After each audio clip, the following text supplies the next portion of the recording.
My name is Ethan Blake, and I used to think I had everything figured out. At 38, I'm a network architect for a tech company in Denver, making decent money, married to what everyone calls a wellness goddess, and father to two amazing daughters.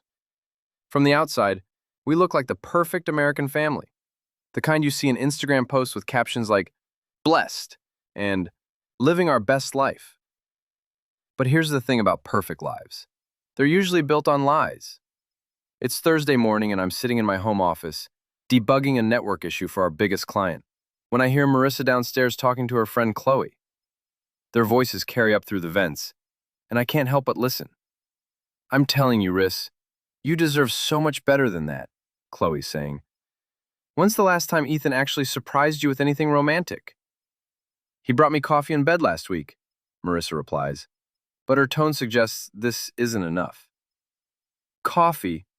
Girl, my ex used to fly me to Vegas for weekend getaways. Remember Trent? Now that man knew how to treat a woman. Trent, I remember him. Marissa's ex-boyfriend from college. The one who owns 3 car dealerships and thinks wearing Armani makes him sophisticated. She dated him for 2 years before we met, and according to her stories, he was controlling and immature. Apparently those qualities have improved with age. Don't be ridiculous, Marissa says, but I can hear something in her voice. Interest, maybe? Besides, I'm married. So, you're not dead. And it's not like Ethan would even notice if you went away for a weekend. He's always buried in his computer anyway. I minimize my work screen and lean back in my chair. They're right about one thing. I have been working more lately. The company's expanding and I'm leading the infrastructure upgrade. But I thought Marissa understood. We talked about it. She said she supported my career. Actually, Marissa says, and her voice drops to that conspiratorial whisper women use when they're about to say something they shouldn't. Trent did text me last week. My stomach drops. What? And you didn't tell me? Chloe sounds delighted. What did he say? Just that he was thinking about me and that he missed our conversations. Conversations, right, Chloe laughs. What did you say back? I told him I was flattered but married. And he said if I ever wanted to remember what it felt like to be truly appreciated, he'd love to take me to that spa resort in Aspen, the one we used to go to. I feel like I've been punched in the chest. Not because my wife got a text from her ex, that happens, but because of how she's talking about it. Like she's considering it. Oh my God, you should totally go, Chloe says. Not to cheat or anything, but just to remind yourself what you're worth. Maybe it would wake Ethan up. I couldn't, could I? Why not? Tell him you're going to a wellness retreat. Which is technically true, it's just a very personal wellness retreat. They both laugh, and the sound makes my skin crawl.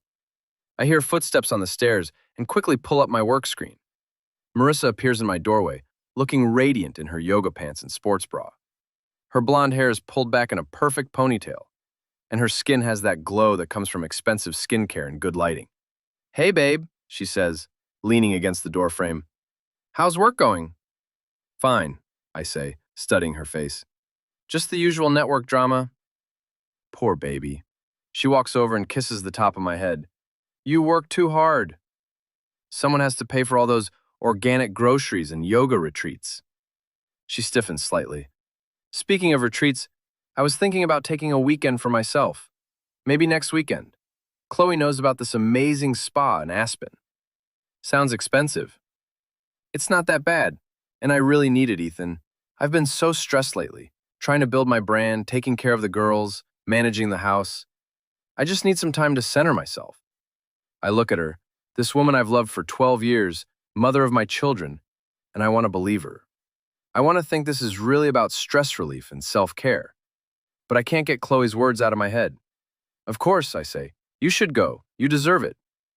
Her face lights up. Really? You don't mind watching the girls? They're my daughters too, Marissa. I think I can handle a weekend. You're the best. She kisses me again, longer this time, and I wonder if she's trying to assuage her guilt or mine. After she leaves, I sit staring at my computer screen, but I'm not seeing code anymore. I'm thinking about the way she said Trent's name, the way she laughed with Chloe, the way she asked if I'd mind watching my own children. I pick up my phone and call my best friend Rudy. "What's up, man?" He answers on the second ring. Hypothetical question. If your wife wanted to go to a spa weekend with her ex-boyfriend, what would you do? Is this hypothetical wife named Marissa? Maybe. Then I'd start documenting everything and call a lawyer. But that's just me. I'm cynical after my divorce. She says it's just a wellness retreat. And I'm sure it is. Very intimate wellness. The kind that requires taking off your wedding ring. You think I'm overreacting? I think you're underreacting. But hey, maybe I'm wrong. Maybe she really just wants to meditate and get massages. With her ex-boyfriend. With her ex-boyfriend who owns car dealerships and probably has more money than God. Yeah, totally innocent. After I hang up, I go downstairs to find Marissa in the kitchen, making her daily green smoothie. Our daughters, Lily and Nora, are at the breakfast bar doing homework. "Daddy!" Nora, my 7-year-old, jumps up and hugs my legs. "Mom says she's going away this weekend. Can we have pizza?" "We'll see, sweetheart." "Where are you going, Mom?" Lily asks. At 10, she's more observant than her little sister. "Just a spa weekend with some girlfriends. Mommy needs some time to relax." "Which girlfriends?" Lily presses. Marissa hesitates for just a moment. "Chloe and some others. You know how it is." But I can see Lily doesn't buy it. She's too smart, too intuitive. She gets that from me. That night after the girls are in bed, I'm loading the dishwasher when I find Marissa's yoga bag on the counter. It's unzipped, and I can see her phone charger, water bottle, and a folded piece of paper. I shouldn't look. I know I shouldn't. But my hand moves before my brain can stop it. It's a printout of hotel reservations. The Aspen Wellness Resort. 2 rooms, but they're adjoining. And the name on the second reservation isn't Chloe, it's Trent Bowers. I stand there holding the paper, feeling like the world has shifted under my feet. This isn't a spa weekend with girlfriends. This is a romantic getaway with her ex-boyfriend. Find something interesting? I turn around. Marissa is standing in the doorway, arms crossed, looking more defiant than guilty. "You want to explain this?" I hold up the paper. "It's not what you think." "Really? Because I think my wife is planning to spend the weekend in Aspen with her ex-boyfriend, in adjoining hotel rooms. The rooms were cheaper that way. And Trent's just a friend now." "Bullshit." She flinches. I never swear at her. In 12 years of marriage, I've raised my voice maybe 3 times. "Don't talk to me like that." "Then don't lie to me like that. Jesus, Marissa. Do you think I'm stupid?" "I think you're paranoid and controlling. Maybe if you paid half as much attention to me as you do to your computers, I wouldn't need to go away to feel appreciated." "So this is my fault?" "I didn't say that." "You didn't have to." I set the paper on the counter between us. "So what happens now? You go to Aspen, have your little reunion, and then what? You come home and pretend nothing happened?" "Nothing is going to happen." "Then why lie about who you're going with?" She doesn't answer, and that tells me everything I need to know. "I'm going upstairs," I say finally. "When you're ready to have an honest conversation about our marriage, let me know." But as I walk away, I know that conversation isn't coming. Marissa has already made her choice. The question is, what am I going to do about it? Friday morning arrives gray and drizzly, matching my mood perfectly. I'm in the kitchen making coffee when Marissa comes down with her weekend bag, looking like she's about to grace the cover of Yoga Journal magazine. "You're up early," she says, not quite meeting my eyes. "Couldn't sleep." I pour coffee into 2 mugs, offering her one. She takes it, and for a moment, we stand there like we used to, sharing morning coffee before the day began. But everything feels different now.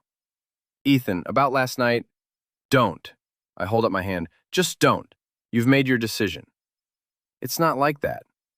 "Then stay home." She opens her mouth, closes it, and I have my answer. "Have fun at your spa weekend," I say. "I hope it's everything you need it to be." She kisses my cheek, and I smell her perfume, the expensive stuff she only wears for special occasions. My stomach twists. After she leaves, I sit at my laptop with a fresh cup of coffee and start thinking. Rudy's advice echoes in my head. Document everything. But I'm thinking bigger than that. See, here's what Marissa doesn't know about me. She thinks I'm just a boring IT guy who fixes networks and writes code. But network architecture requires a very specific skill set. You have to understand systems, how they connect, how information flows, how to trace data from point A to point B. And you have to understand people. Because the biggest security vulnerabilities aren't technical, they're human. I open my laptop and start researching. The Aspen Wellness Resort has an active social media presence.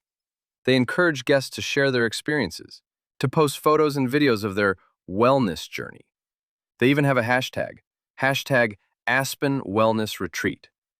More interesting, they offer virtual wellness classes, live-streamed yoga sessions, meditation workshops, cooking classes, all designed to build their brand and attract new customers. I scroll through their Instagram feed, noting the setup, professional lighting, multiple camera angles, high production values. They take this seriously. Then I have an idea, a terrible, brilliant idea. I pick up my phone and call the resort. Aspen Wellness Resort, this is Jennifer. How can I help you? Hi, Jennifer. My name is Ethan Blake. My wife is staying with you this weekend, and I wanted to arrange a surprise for her. Oh, how romantic. What did you have in mind?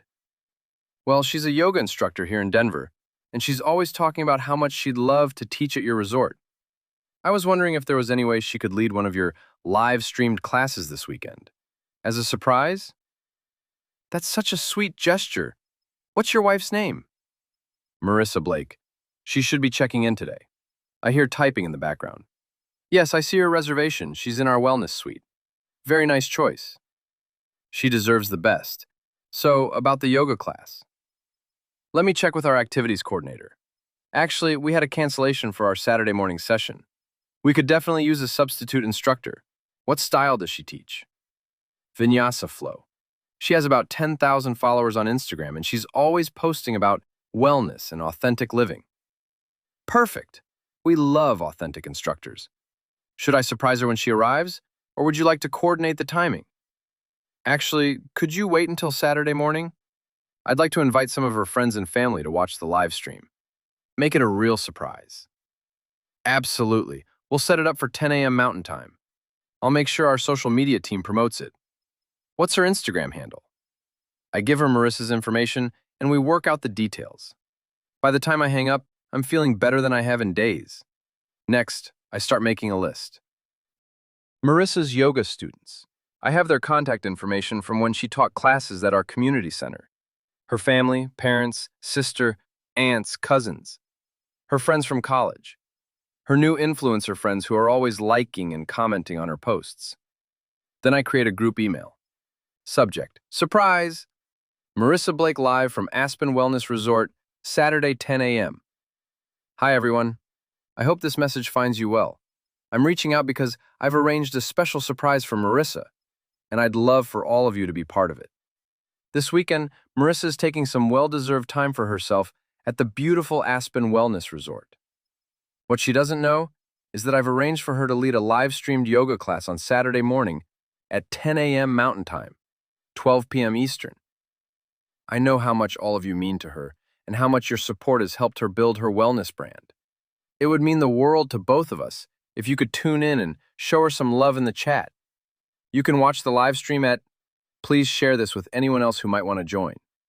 The more people we can get watching, the bigger the surprise. Thank you for being such an important part of Marissa's journey. With gratitude, Ethan Blake.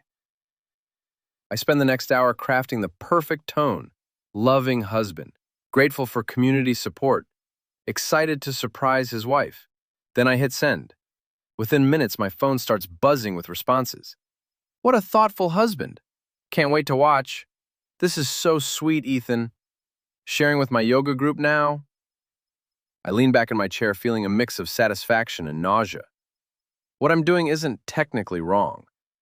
I'm not lying. Marissa will be leading a yoga class. I'm not breaking any laws or violating any privacy. I'm just creating an opportunity for truth. The girls come downstairs around 9 and I make them pancakes while they chatter about their weekend plans. Lily wants to work on her art project, and Nora wants to build a fort in the living room. Normal kid stuff. They seem unfazed by their mother's absence, which tells me this isn't the first time she's prioritized herself over family time. Dad, Lily says, syrup dripping from her fork. Why did Mom really go away this weekend? What do you mean, sweetheart? She seemed different, like she was excited about something she wasn't supposed to be excited about. My 10-year-old daughter just summarized my marriage in one sentence. Sometimes adults need time to figure things out, I say carefully. Are you and Mom getting divorced? The question hits me like a physical blow. Why would you ask that? Because Sarah's parents got divorced last year, and before it happened, her mom started going away a lot, and her dad got really quiet and sad like you've been. I sit down across from her, abandoning my own breakfast. Lily, your mom and I are going through a difficult time, but whatever happens, we both love you and Nora more than anything in the world. That will never change. But you might get divorced. I don't know, honey. I hope not. But if we do, it won't be because of anything you or Nora did. Sometimes grown-ups just grow apart. She nods solemnly, and I realize she's been preparing for this conversation longer than I have. The rest of the day passes quietly. I take the girls to the park, we order pizza for dinner, and we watch a movie together on the couch. Normal family stuff, except there's an empty space where Marissa should be.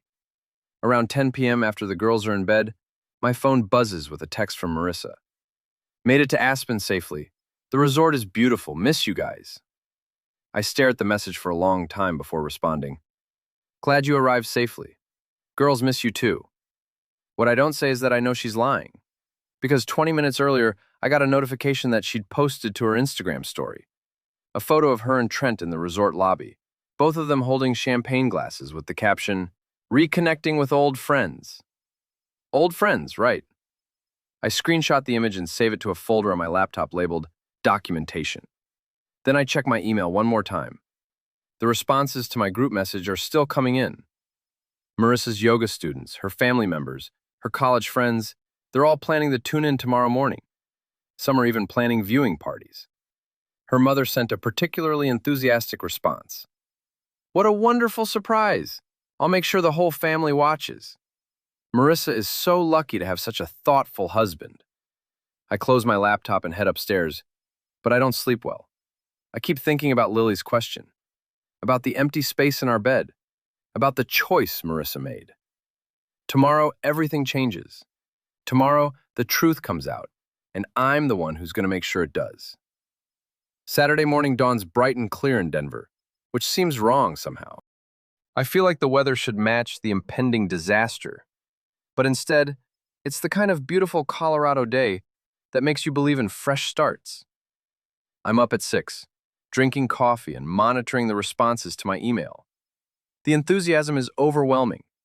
Marissa's yoga students have created a watch party group chat. Her college sorority sisters are planning to tune in together. Her parents have invited the neighbors over. At 9:45 Mountain Time, I open my laptop and navigate to the resort's live stream page. There are already 50 people in the waiting room, and the number keeps climbing. The chat is full of excitement. Can't wait to see Marissa. Such a sweet husband to arrange this. She's going to be so surprised. At exactly 10 a.m., the stream goes live. The screen shows the resort's beautiful yoga studio, all windows and natural light, with mountain views in the background. There's soft music playing, and the camera's positioned to capture the instructor's area perfectly.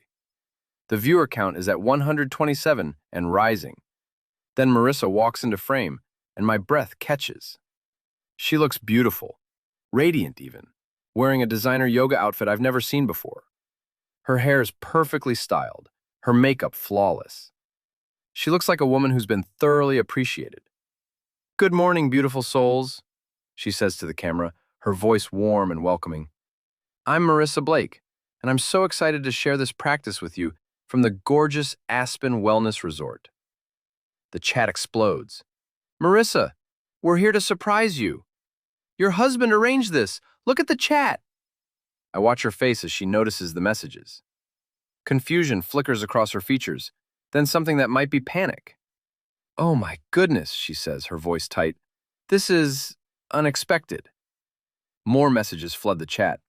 "Surprise from your Denver family. Ethan wanted to surprise you. We love you, Marissa." She's trying to maintain her composure, but I can see the cracks forming. She keeps glancing off camera, probably looking for an escape route. Well, she says, forcing a smile, I guess we should get started with our practice. The viewer count is now at 203. I recognize names from her contact list: students, family members, neighbors, fellow yoga instructors. Her entire Denver community is watching. Marissa begins leading the class, but she's clearly rattled. Her usual fluid grace is replaced by jerky movements. Her breathing cues are off. She keeps looking toward the door. Then, 20 minutes into the session, it happens. Trent walks into the frame. He's wearing only a hotel bathrobe, his hair disheveled, carrying 2 cups of coffee. He's clearly just woken up, probably in Marissa's room, and he's obviously not expecting to walk into a live yoga class. Babe, I brought you, he starts to say, then stops as he notices the camera setup. The chat goes silent for exactly 3 seconds. Then it explodes. Who is that? Is that a man in a bathrobe? Marissa, what's going on? Did he just call her babe? I watch Marissa's face cycle through emotions. Shock, horror, panic, and finally, a desperate attempt at damage control. Oh, that's Trent. We're both staying at the resort and he was just... But Trent, bless his oblivious heart, makes it worse. Sorry, sweetheart. I didn't know you were filming. Should I come back later? He walks over and kisses her cheek. Completely natural, completely intimate. The viewer count is now at 284. The chat is moving so fast I can barely read it. Sweetheart? Did he just kiss her? Marissa, what is this? Is this her ex-boyfriend? Someone call Ethan. I take a screenshot of the viewer count, then another of the chat messages. Documentation. Marissa is trying to salvage the situation, but it's like watching someone try to hold back a tsunami with their bare hands. Everyone, I think there's been some confusion, she says, her voice shaking. We're just friends, and... But the damage is done. Her mother's message appears in the chat. Marissa Elizabeth Blake, you call me right now. Her sister, what the hell is going on? Her yoga students, this is not the Marissa we know. One of her sponsors, we need to talk. The viewer count peaks at 312 before Marissa finally breaks. I'm sorry, everyone. There's been a technical difficulty. Thank you for joining us. She reaches for the camera and the stream cuts out. I close my laptop and lean back in my chair. My phone is already buzzing with calls and texts, but I ignore them for now. Instead, I go upstairs to check on the girls, who are still sleeping peacefully, unaware that their mother's life just imploded in real time. 20 minutes later, my phone rings. Marissa. What the hell did you do? She screams the moment I answer. I arranged a surprise yoga class for you. I thought you'd be pleased. You knew. You knew Trent was here and you set me up. I set you up? Marissa, I sent an email to your friends and family inviting them to watch you teach yoga. That's it. Everything else was your choice. You're sick. You're a sick, controlling bastard. I'm not the one who lied about where I was going and who I was going with. I want a divorce. Okay. The simplicity of my response seems to catch her off guard. Okay, that's it? Okay? What did you expect, Marissa? Did you think I'd beg you to come home? Fight for our marriage? You made your choice when you got in the car yesterday. You made it when you lied to our daughters. You made it when you let that man kiss you on camera in front of 300 people. It's not what you think. It's exactly what I think. And now everyone else thinks it too. She hangs up and I'm surprised by how calm I feel. The worst has happened, and I'm still standing. My phone buzzes with a text from Rudy. Dude, what the hell is happening? My neighbor just called asking if you're okay, because apparently your wife was on some yoga live stream with another man? I text back, long story, can you come over? I could use the company. On my way. While I wait for Rudy, I check social media. The live stream has already been screen recorded and shared across multiple platforms. Hashtag Aspen Wellness Retreat is trending, but not in the way the resort intended. Someone has created a compilation video of the best chat reactions. Another person has made a meme comparing Marissa's wellness guru persona to her actual behavior. Her professional Instagram account is being flooded with comments. Her sponsors are distancing themselves. Her yoga students are demanding explanations. In less than an hour, Marissa's carefully crafted image has been completely destroyed. And all I did was invite people to watch her teach yoga. When Rudy arrives, he takes one look at me and shakes his head. "You magnificent bastard," he says. "Tell me everything." So I do. I tell him about the overheard conversation, the hotel reservations, the live stream plan. He listens without interruption, occasionally nodding or wincing. Jesus, Ethan, that's beautiful. Horrible, but beautiful. Is it wrong that I don't feel guilty? After what she did? Hell no. She made her bed, literally, and now she gets to lie in it. With Trent. We're interrupted by the doorbell. Through the window, I can see a news van parked across the street. "Shit," Rudy says. "This is bigger than I thought." The reporter is young and eager, probably thrilled to stumble onto a story that's already viral. "Mr. Blake, I'm Jennifer Martinez from Channel 7 News. We're doing a story about the viral yoga video, and we were hoping to get your perspective." "No comment," I say, starting to close the door. "Mr. Blake, people are calling you a hero. They're saying you exposed your wife's affair in the most creative way possible. Don't you want to tell your side of the story?" I pause. There's something appealing about the idea of controlling the narrative, of making sure people understand that I'm not the villain here. "Give me your card," I say finally. "If I decide to make a statement, I'll call you." After she leaves, Rudy grins at me. "A hero, huh? I like the sound of that." But I'm not feeling heroic. I'm feeling like a man who just watched his marriage burn down in front of 300 strangers. The fact that I lit the match doesn't make it hurt less. My phone buzzes with another call from Marissa, but I don't answer. Whatever she has to say, I'm not ready to hear it. The girls will be waking up soon, and I need to figure out how to explain why there's a news van outside and why their mother won't be coming home anytime soon. But first, I need to decide what comes next, because this is just the beginning. By Sunday afternoon, our quiet suburban street has become a circus. 3 news vans are parked outside, neighbors are gathering in clusters on their lawns, and my phone hasn't stopped ringing since yesterday. I'm in the kitchen making grilled cheese sandwiches for the girls when Lily appears beside me, her face pressed against the window. "Dad, why are all those people outside?" "It's complicated, sweetheart." "Does it have to do with Mom?" I flip the sandwiches, buying time. "Yes." "Is she famous now?" "Something like that." Nora bounces into the kitchen, oblivious to the tension. "Can we go outside and see the TV people?" "Not today, baby." My phone rings again, Marissa's mother this time. I've been avoiding her calls since yesterday, but I know I can't hide forever. "Hello, Patricia." "Ethan." Her voice is ice cold. "We need to talk." "I'm listening." "Not over the phone. Richard and I are driving up from Colorado Springs. We'll be there in 2 hours.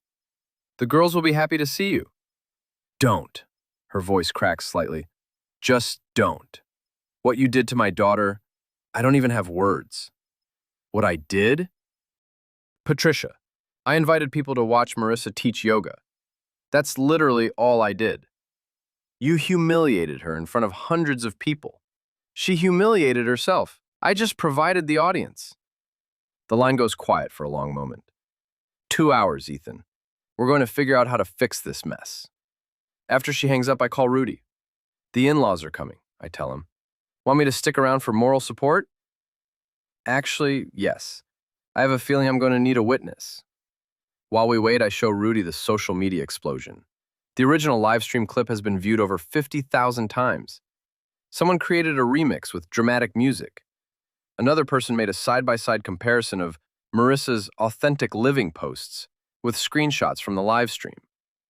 "Look at this," Rudy says, scrolling through Twitter. "People are calling it the Aspen Yoga Scandal. There's already a hashtag, #YogaGate. This is insane. This is justice. Do you know how many men would love to expose their cheating wives like this? You're living the dream, brother." But it doesn't feel like a dream. It feels like watching a car accident in slow motion, knowing you caused it but unable to stop it. The girls are in the living room watching Disney movies, blissfully unaware that their family is falling apart in real time. I've managed to keep them away from the windows and the TV news, but I know that protection is temporary. At exactly 3 p.m., Patricia and Richard Blake pull into my driveway in their silver Mercedes. They have to navigate around the news vans and curious neighbors, and I can see Patricia's face getting redder by the minute. "Grandma! Grandpa!" The girls rush to the door as their grandparents come up the walk. "Hello, my darlings," Patricia says, her voice completely different now. Warm, loving, grandmotherly. She hugs both girls tightly, and I see tears in her eyes. Richard gives me a curt nod. We've never been close, but we've always been civil. Today, civility is clearly off the table. "Girls," I say, "why don't you show Grandma and Grandpa your fort upstairs? Rudy and I need to have a grown-up conversation with them." "Is this about Mom?" Lily asks, too perceptive for her own good. "Yes, sweetheart. But it's boring adult stuff. Go play." Once the girls are upstairs, Patricia turns to me with barely contained fury. "How could you do this to her? To your own wife?" "Sit down, Patricia. Let me tell you what really happened." I walk them through everything. The overheard conversation, the lies about the spa weekend, the hotel reservations with Trent's name on them. Richard's face grows increasingly grim as I talk. "She lied to me, to the girls, to all of you. She was planning to spend the weekend with her ex-boyfriend, and she thought I was too stupid to figure it out." "So you decided to destroy her publicly?" Patricia's voice is shaking. "I decided to give her an opportunity to teach yoga, which she loves, to people who care about her. Everything else was her choice. You knew that man would be there." "I suspected, but I hoped I was wrong." Richard speaks for the first time. "Show me the hotel reservations." I pull up the photo on my phone and hand it to him. He studies it for a long moment, then shows it to Patricia. Her face crumbles. "Adjoining rooms," Richard says quietly. "Jesus, Marissa." "She's having a midlife crisis," Patricia says, but her voice lacks conviction. She needs help, not public humiliation." "What she needs is consequences," Rudy interjects. "Sorry to butt in, but I've been through this. My ex-wife pulled the same crap. Emotional affair that turned physical. Lies about where she was going, making me feel crazy for being suspicious. The only difference is she didn't get caught on live stream." "This is different," Patricia insists. "How?" I ask. "How is this different?" She doesn't answer because she can't. Her daughter made a series of choices that led to this moment, and now she's dealing with the consequences. My phone buzzes with a text from an unknown number. "This is Trent. We need to talk. Meet me at Murphy's Bar on Colfax at 8 p.m. Come alone." I show the message to Rudy, who grins. "Oh, this should be good. The other man wants a confrontation." "You're not going," Patricia says immediately. "Actually, I am. I want to hear what he has to say." "Ethan, please. This has gone far enough." "Has it? Because from where I'm sitting, this is just getting started." Richard looks at me with something that might be respect. "What are you planning?" "I'm planning to listen to what Trent has to say. Maybe he'll apologize. Maybe he'll try to blame me for his choices. Either way, I want to hear it. And then? And then I'll decide what comes next." Patricia starts crying, and I feel a stab of guilt. She's a good woman who raised a daughter who made terrible choices. None of this is her fault. "Patricia, I never wanted it to come to this. I loved Marissa. I thought we had a good marriage, but she chose Trent over our family, and she chose to lie about it. I just made sure there were consequences for those choices." "She wants to come home," she whispers. "She called this morning, crying, begging me to convince you to forgive her." "What did you tell her?" "I told her I'd try." "And now?" She looks at the photo of the hotel reservations again, at the evidence of her daughter's deception, and her shoulders slump. "Now I don't know what to tell her." The girls come back downstairs, and the conversation shifts to lighter topics. We order pizza, watch a movie, and pretend everything is normal. But there's an undercurrent of tension that even the kids can feel. After Patricia and Richard leave, with promises to take the girls for a few days while I sort things out, Rudy and I prepare for the evening's confrontation. "You sure about this?" he asks, as we drive toward Murphy's Bar. "No, but I'm doing it anyway." "Want me to come in with you?" "Better if I go alone, but stay close. If I'm not out in an hour, call the police." "You think he's dangerous?" "I think he's desperate, and desperate people do stupid things." Murphy's Bar is a dive in the truest sense. Dim lighting, sticky floors, and the kind of clientele that minds their own business. It's not the sort of place I'd expect to find Trent Bowers, successful car dealer and self-proclaimed sophisticate. But there he is, sitting in a corner booth, looking like he hasn't slept in days. Ethan, he stands as I approach, extending his hand. I don't take it. Trent. We sit across from each other, and I study the man who helped destroy my marriage. He's handsome in a generic way, the kind of looks that come from good genetics and expensive grooming. But up close, I can see the weakness in his eyes. I suppose you're here to gloat, he says. I'm here to listen. Listen to what? Whatever you think I need to hear. He signals the bartender for another drink, whiskey neat. His hands are shaking slightly. You destroyed her, you know. Her career, her reputation, her relationships. Was it worth it? I didn't destroy anything. I just turned on the lights. Cute, very philosophical. But you knew what would happen when you set up that live stream. I knew there were two possibilities. Either Marissa would teach a yoga class and everyone would be happy, or the truth would come out. I was hoping for the first option. Bullshit. Believe what you want, Trent, but answer me this. If you thought what you were doing was okay, why didn't you tell me about it? He doesn't answer, just takes a long sip of his whiskey. You want to know the truth? He says finally. Marissa came to me. She reached out first. She said her marriage was dead, that you ignored her, that she felt invisible. And you believed her?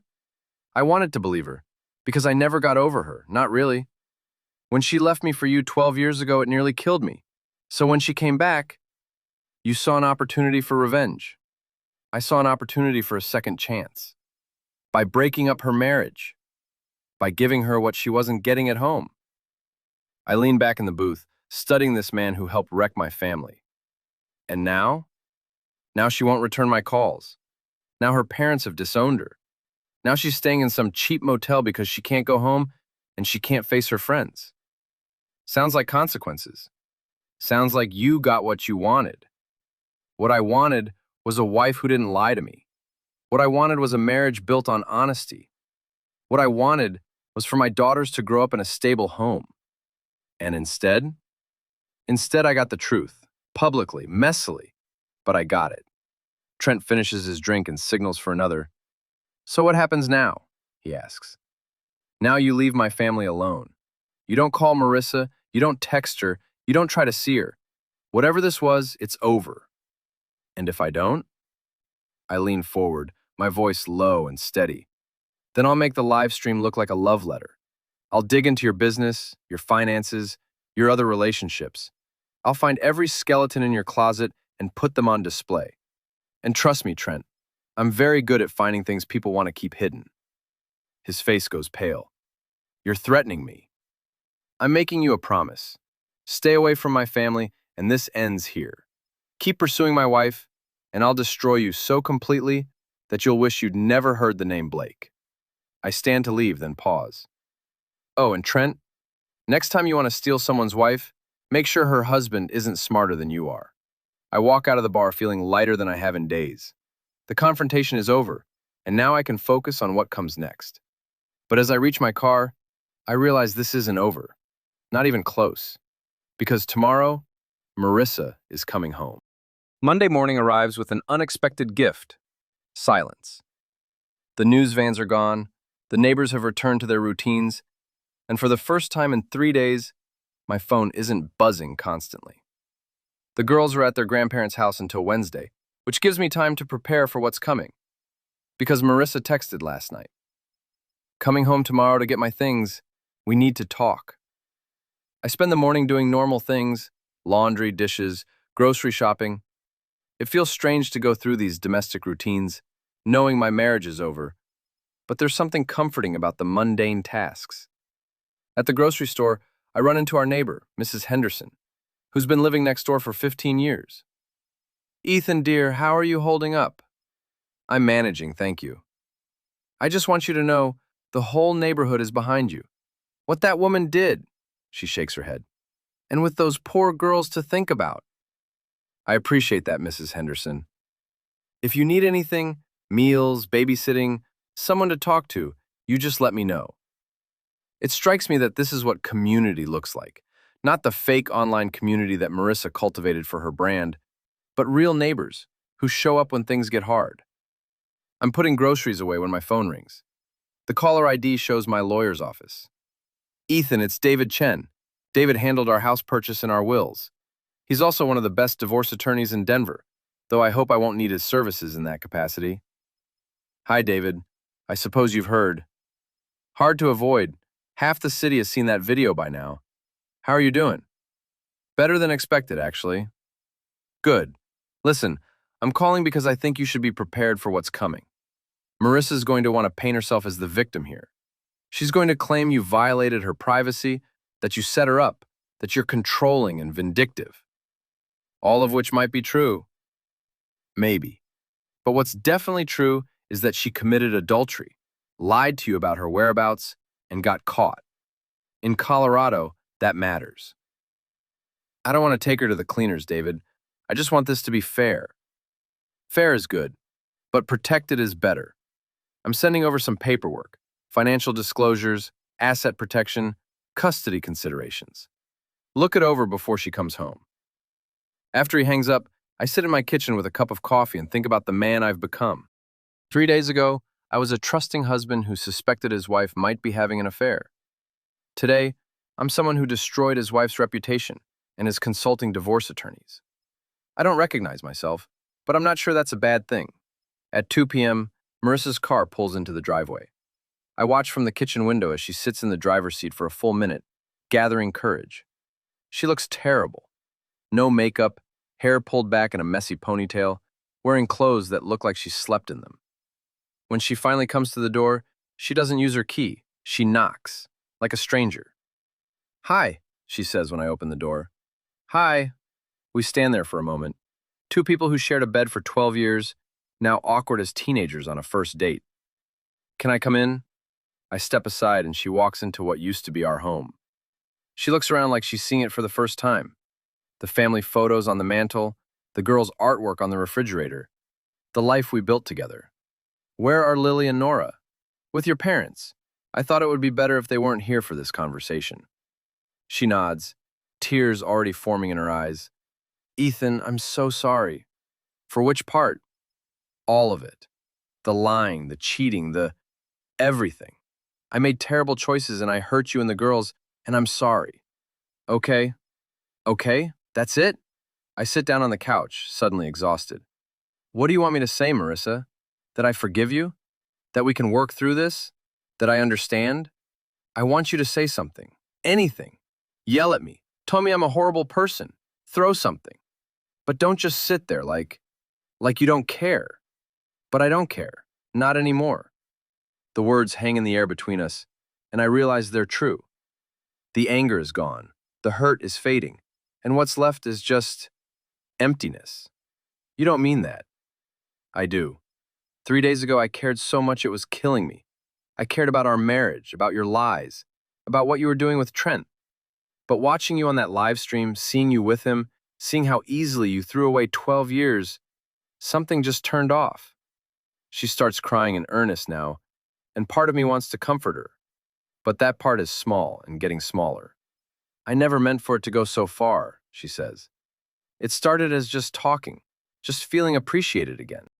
And then it became emotional, and then you booked adjoining hotel rooms and lied to our daughters about where you were going. I know how it looks. It looks like what it was, Marissa, an affair. Don't try to minimize it now. She wipes her eyes with the back of her hand, smearing what little makeup she's wearing. What you did to me was cruel.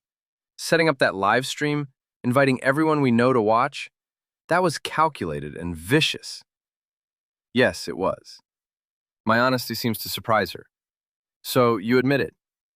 I admit that I wanted the truth to come out. I admit that I was tired of being the only one in our marriage who didn't know what was really happening.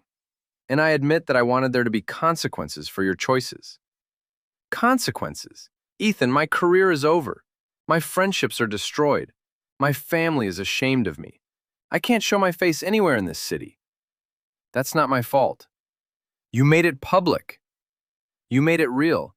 I just provided the audience. We sit in silence for a moment, the weight of our failed marriage settling around us like dust. I talked to a lawyer, she says finally. So did I. I want joint custody of the girls. That's reasonable. And I want half of everything, the house, the retirement accounts, the savings. Also reasonable, depending on the circumstances. What circumstances? I pull out my phone and show her a screenshot from Saturday's live stream. Her and Trent, him in his bathrobe, kissing her cheek while she leads a yoga class. Colorado is a no-fault divorce state, but adultery can still impact property division and spousal support, especially when it's this well documented. Her face goes white. You wouldn't. I would, I will. You want to play hardball, Marissa? You want to pretend you're the victim here? Fine, but don't expect me to make it easy for you. I just want what's fair. Fair would have been you being honest about your feelings instead of sneaking around. Fair would have been you asking for a divorce before you started sleeping with your ex-boyfriend. Fair would have been you thinking about our daughters before you decided to blow up their family. I never wanted to hurt the girls. But you did. You hurt all of us. And now you want me to protect you from the consequences of your own choices. She stands up, pacing to the window and back. So what happens now? Now you pack your things.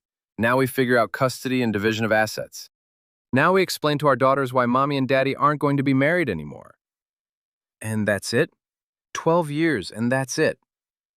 You ended our marriage the moment you decided Trent was more important than our family. Everything since then has just been paperwork. She goes upstairs to pack, and I hear her moving around in our bedroom, opening drawers and closets, the sounds of a life being dismantled. When she comes back down with 2 suitcases, she pauses at the front door. For what it's worth, I did love you. I do love you. I know, but love wasn't enough, was it? I guess not. After she leaves, I sit in my empty house and think about the future. The girls will need stability, routine, reassurance that they're not responsible for their parents' failures. I'll need to rebuild my life as a single father, figure out how to be enough for them when their world has been turned upside down. But first, I need to do one more thing. I open my laptop and start typing. To everyone who watched Saturday's live stream and reached out with support, thank you. Your kindness has meant more than you know. I want to be clear about something. I didn't set out to humiliate my wife or destroy her reputation. I set out to create a nice surprise for someone I loved. What happened after that was the result of choices she made, not actions I took. Marriage is hard. Trust, once broken, is nearly impossible to repair. And sometimes the truth hurts more than the lies we tell ourselves to avoid it. I'm sharing this not for sympathy or validation, but because I want people to understand that behind every viral video, every public scandal, every moment of internet fame, there are real people dealing with real consequences. My daughters and I are going to be fine. We have each other, we have a strong community, and we have the truth. Sometimes that's enough. Thank you for your support. Please respect our privacy as we move forward. Ethan Blake. I posted to my rarely used Facebook account and closed the laptop. Outside, the sun is setting over the mountains, painting the sky in shades of orange and pink. It's beautiful, peaceful, and for the first time in months, I feel like I can breathe. Tomorrow, I'll call the girls and tell them their mother and I are getting divorced. I'll start the legal process of dividing our life into his and hers. I'll begin the long journey of single parenthood. But tonight, I'm going to order Chinese food, watch a movie I actually want to see, and sleep in the middle of my bed. Because sometimes, the end of one story is just the beginning of another, and I'm ready for whatever comes next.